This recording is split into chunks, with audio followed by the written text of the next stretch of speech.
रिहन सार देरहागोना एकदम 100% गेरेन्टिखा एकदम सियर औ रोखा जोंनि बेवहाय भैरबकुन्द ब्लकनि प्रेसिडेन्ट सार दङ आरो बेजों लोगोसे धनस्री समस्तिनि जोंनि EM सार दङ सोरनि जानानै फैदों जों दा रिहन दैमारि सारनि जानानै फैदों जोंनि बे उदालगुरि 46 LSC नि जेनेबा जों सारनि सापर्टार जानानै फैदों बेवहाय नांगोलनि जानानै दा आं बेखौनो बुंनो सानोदि जोङो जोंनि जेनेबा डेभलपनि थाखाय जों दिनै सारखौ देरहाहोनांगौ मानो होनबा सारा सिगाङावबो गोबां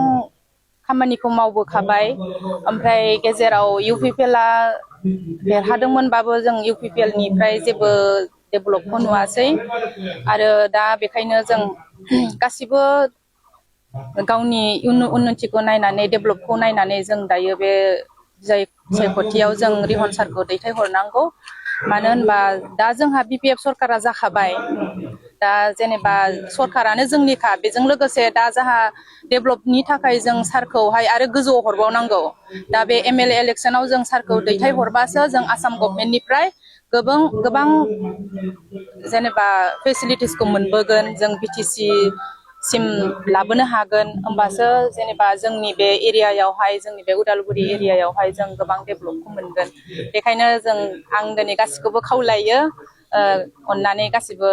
नांगोलनि सावगारियाव भट होदो आरो जोंनि रिहन दैमारि सारखौ गासिबो सापर्ट होदो आं 20 बोसोर जिखिनि बिथाङा मावबोबाय 20 बोसोरावहाय जिखिनि उन्नति खालामदों नोंथांमोना आसा खालामबावदोंना बिथाङा फिन आरो बांसिन बिनिफ्राय उन्नति खालामबावगोन भैरबकुन्द समस्तिल' नङा उदालगुरि बिधानसभाखौनो होननानै दाथ' दा जों गोबां जेनेबा पजिटिभखौथ' नुगासिनो दं पाब्लिकनिफ्राय जेनेबा आरो साराथ' सिगाङावबो मावबोबाय आरो बांसिन दायो नै सारा गोबां थांखि लानानै ओंखारदों मानो होनबा दा जोंनि बे उदालगुरियावहाय मेडिकेल कलेज लाबोगोन आरो दा मा होनगोन सेक्रेटारियेट मिनि सेक्रेटारियेटआथ' नै दाखालि खाम्फा गायसनखाबाय आरो दा गोबां इउनिभारसिटि लाबोनो नागिरदों आरो दा बेफोरबायदिखौ लानानै जों दा साराथ' आरो मावगासिनो दंखायो खामानिखौहाय दा दाखालि जेरैबायदि थांखि होलांदों MCLA इलेक्सननि सिगां बे खोथाफोरखौबो सारा मावलांगासिनो दं लासैयै आरो दाथ' नै आरो गिदिर खामानि गोबां प्रजेक्टफोर फैगासिनो दङ दा आसा खालामदों सारा आरो बिनिफ्राय साबसिन मावलांगोन होननानै नोंथांमोननि नैबे एरियायाव BPFनो भट होगोन रायजोफोरनि गोसोनि मोन्दांथिया माबायदि दाथ' बिसोरनि गोसोनि मोन्दांथि माने गासिबो थिगानो सारखौथ' बहुद अनो